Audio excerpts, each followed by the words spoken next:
Hello, happy Homebrew Wednesday.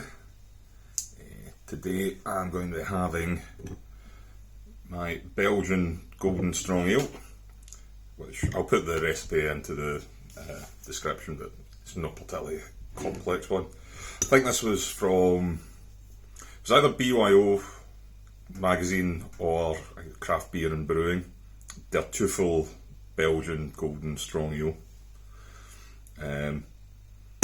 Really simple. This is the biggest beer I've ever made ABV wise, but because it's a Belgian Golden Strong, it uses quite a lot of sugars rather than like a big mash bill. So 5 kilograms of Dingerman's Belgian Pilsner malt and 1.35 kilograms of golden syrup. It's supposed to be Belgian candy syrup, but I'm far too cheap to buy that, considering it's just sugar. So, been in the bottle now for 8 weeks. Carbonated to 3.75 volumes CO2.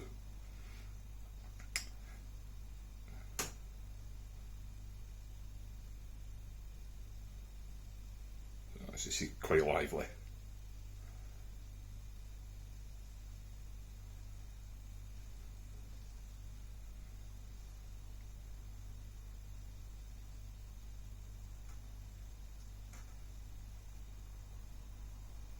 Right, so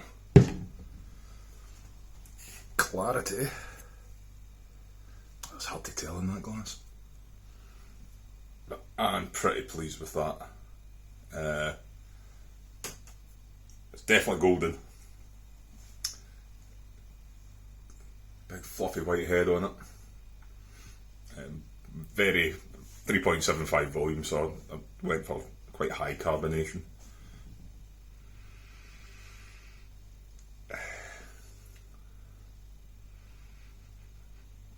I think the smell does remind me of another drink.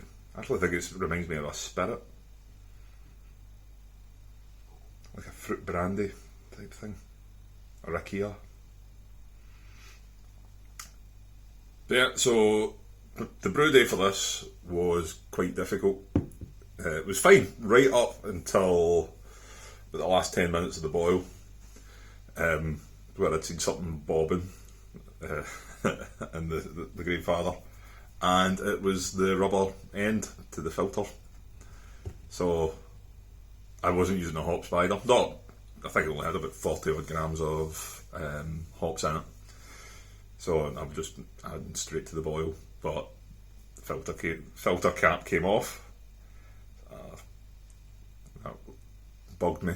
And then when it got to the end of the boil, done a whirlpool hoping that would get all the crap, the gunk, to make a cone in the centre, and I'd be able to run the pump. And I ran the pump and it blocked within a few seconds, which kind of left me stumped. And that's one thing I'm not that keen about the grandfather. So we see that other all-in-one vessels have a tap at the bottom. A tap would have been ideal when the pump blocked. Instead, I had to wait. I put the lid on, covered the top with a bit of tin foil, and left it for a few hours. And then once it got a bit cooler, I added it to the fermentation bucket, but it was still about 60 degrees. Again, lid on, just left it till it got another bit cooler. Once it was down to about 30 something, I actually pitched the yeast because it was getting late and I was pretty annoyed. Pitched the yeast, put it in the fermentation fridge to cool it down to about 20. But it fermented. Everything seems fine. I think that fruitiness and the little bit of kind of spirit aroma, I think that might be for the yeast being stressed right at the start. No starter for this. I pitched one of the Y yeast, the activator packs, and the date was pretty good on it, so I just fired it straight in. Anyway, cheers.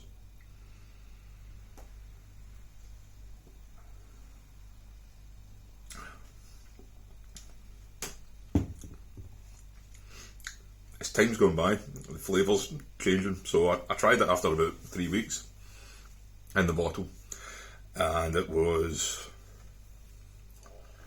I'd say it didn't have much flavour at all. It was very, very neutral. But as time's gone on, it's getting a more spicy flavour to it. It was a Y yeast French Saison yeast. And I was a bit dubious about using it, but I'd read that it attenuates down really, really low, but it doesn't leave a thin mouthfeel, a thin body.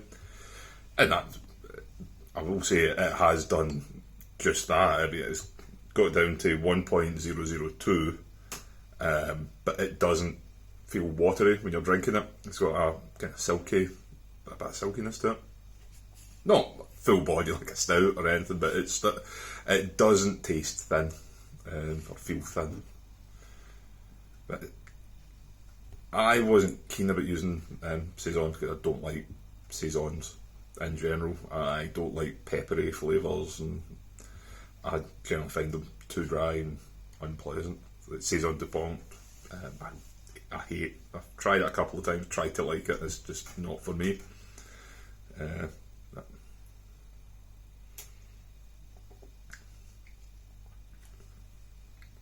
Yeah, as time's going on, it is getting more of those spicy flavours. Still got quite a lot of this left. I wanted to try and leave it to age a bit longer because, one, it had been quite a hard brew day, so I thought there'll be all manner of horrible things that the yeast has to clean up. Just under 10%, so I'm thinking a week per percent point, and that would be a reasonable length of time to age it. The minimal hopping, it means it'll probably store quite well, and I could leave it for however long I want. Yeah, so the recipe, it should have came out at 9.8. This is 9.6. As my original gravity was a little bit down, as it usually is. But I did get an extra litre as compared to what Brewfather was expecting. So, I'd say 9.6 is pretty reasonable.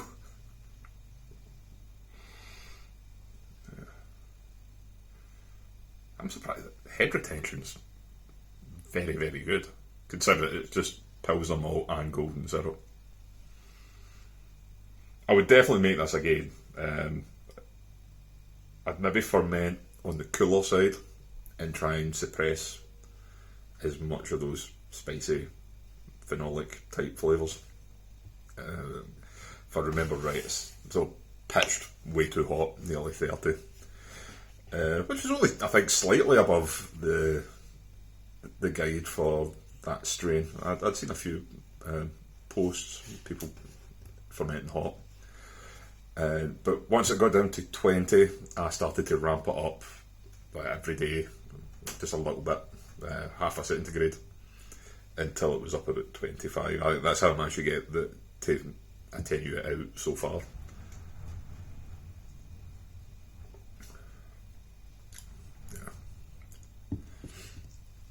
When bottling day came around, I've been saving the big 750ml Leffe bottles, which if you're going to use, you need to use 39ml crown caps. It's the bigger crown caps, and make sure that the capper actually has that attachment.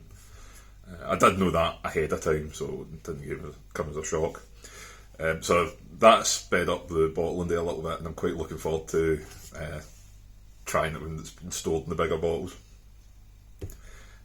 So yeah, good beer. I would try it again,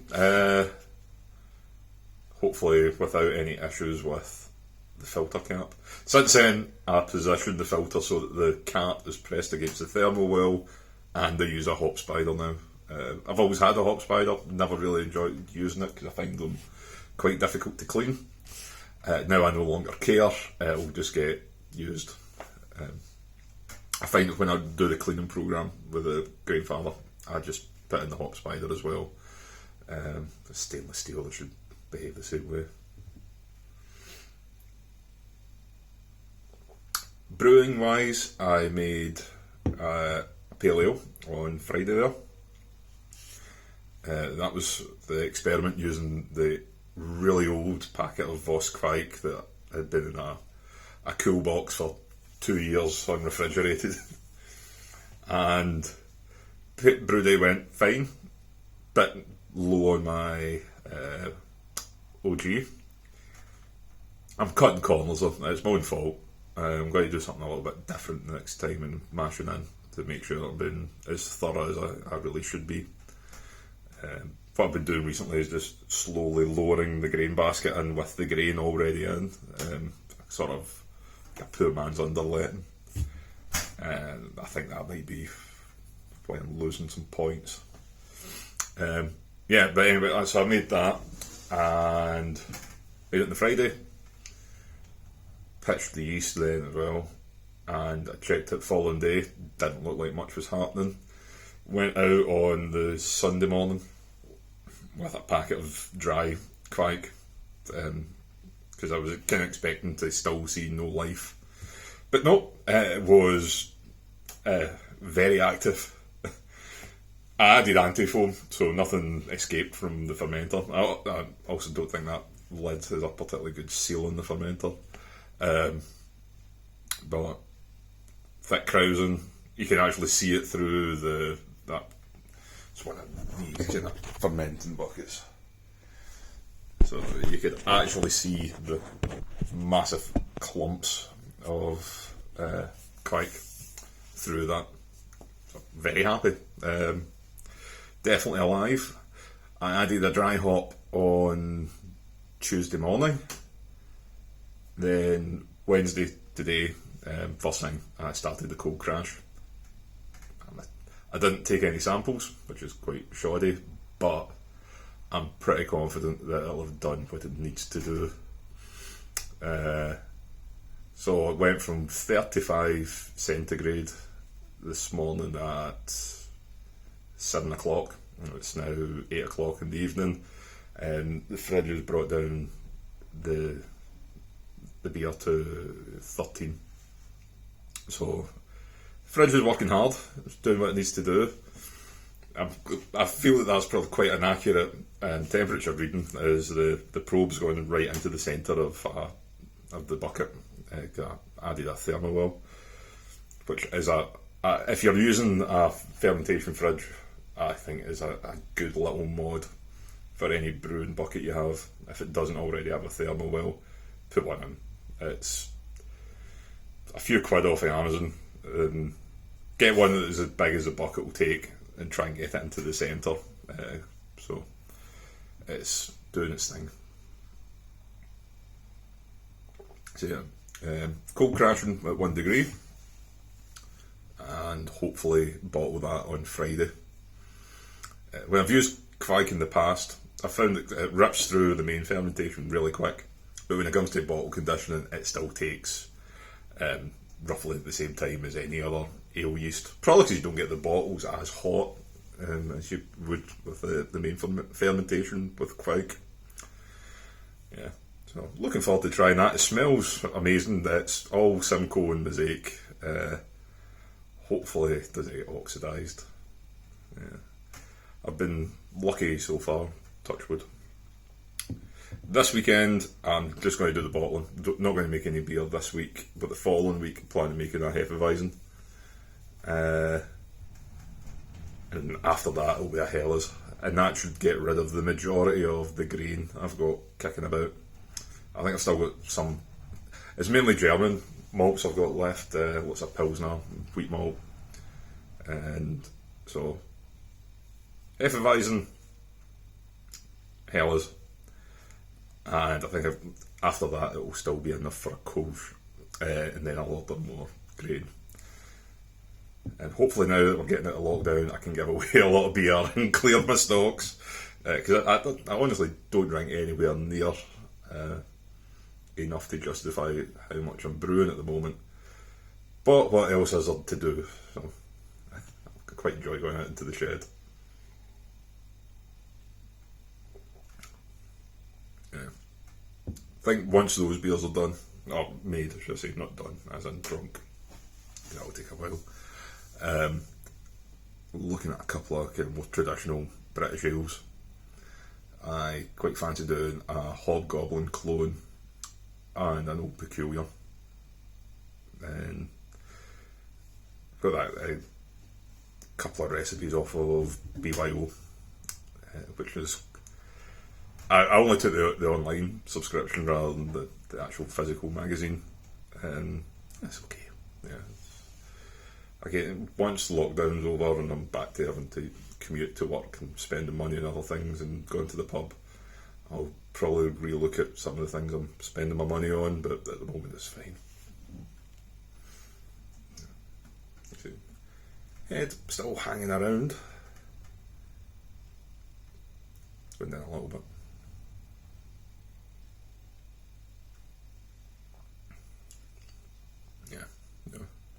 Good style of beer. If you don't have like a 50 or 70 litre mash tun and you want a full batch of strong beer, Belgian Golden Strong is quite straightforward. Also found I gave a few bottles to my dad, who's not that fussed about big hoppy beers or dark beers. He really enjoyed this. People that prefer things with less taste seem to enjoy it.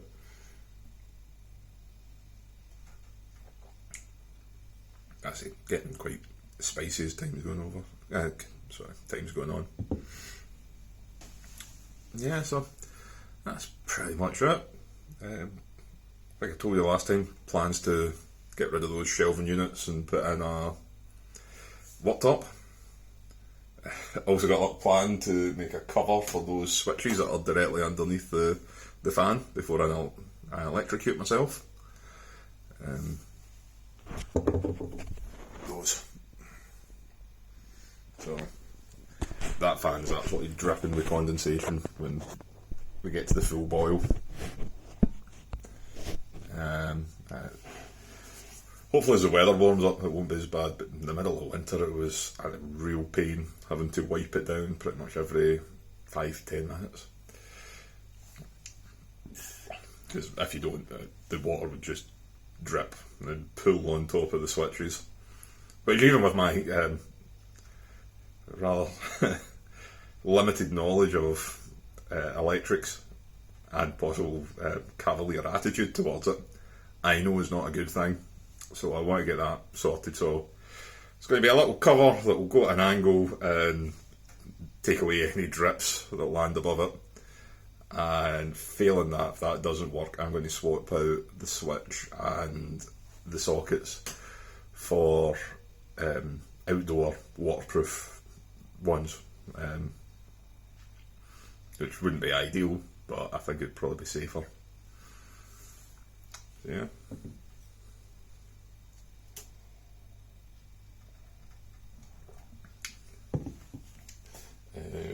Imperial Stout. I changed out the blow-off tube the last time when I was checking the gravity, and I swapped it over to